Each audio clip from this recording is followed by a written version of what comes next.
Salam iso Malaysia, salam iso Sabah, salam kuma tebine Datu Pairin Kitingan sekaligus menentukan ala 7 perjuangan depati, khususnya menentukan iso-iso calon bagi kawasan PBS. Walaupun pada dasarnya keputusan-keputusan dibincangkan, tapi menentukan keputusan yang terakhir adalah Sidlongon tebine Datu Pairin.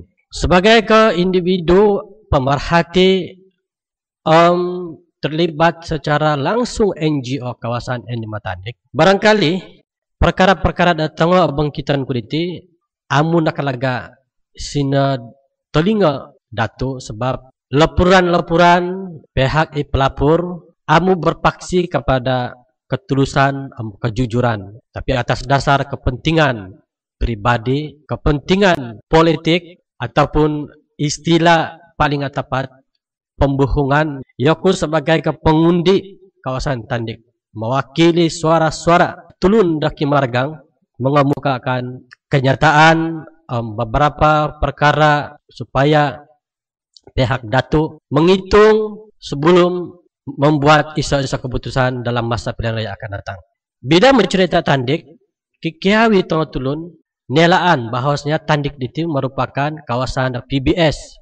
Amu insan nak kala PBS benar. Tapi sejak akhir-akhir itu dalam era-era IT semakin semok mudah pihak-pihak pelayar untuk menyatakan suara dari nawa, semada berkaitan dengan politik, semada kaitan dengan ekonomi, semada kaitan masalah-masalah pimpinan. Boleh dikatakan setiap tadau, setiap per detik wara saja pos-pos pihak-pihak pelayar internet. Bila takkan menggintang kawasan Tandik yang sebenarnya wara, bila takkan melihat perkara itu, Tandik pun amu ketinggalan dalam hal mengemukakan pendapat dan berbagai menjurus kepada masa-masa tidino dan dianggap anoleda pilihan raya. Nakalagan na masa supaya kawasan Tandik itu isara kuma calon tandak tempatan Tandik berbangsa dari Maragang, karena sudah lebih daripada 20 tahun berada Sidlongon tulun wakon. Mungkin Datu beranggapan bahwasanya tengok ida tu Maximus Ianita tulun yang membangun. Benar, tulun yang membangun. Tapi kedua-dua itu akan ketulun dan tempatan dan Tandik. Selain dina dalam tempo 20 tahun labahan nantakai dan rakyat tengok perubahan nawita, perubahan asok. Katakan kenapa tengok pemangan wara perubahan, tengok pemangan imo berasa wara talun-alun ino benar. Tapi isai nopo cuma jadi wakil rakyat sid kawasan Tandik. Ino sememangnya tanggung jawab tengok mengan berasa tuku kena. Kerjayaan yang merata dua tok tengok tulun, dua tok pengundi asok. Kemudian alasan asok kedudukan di kerajaan.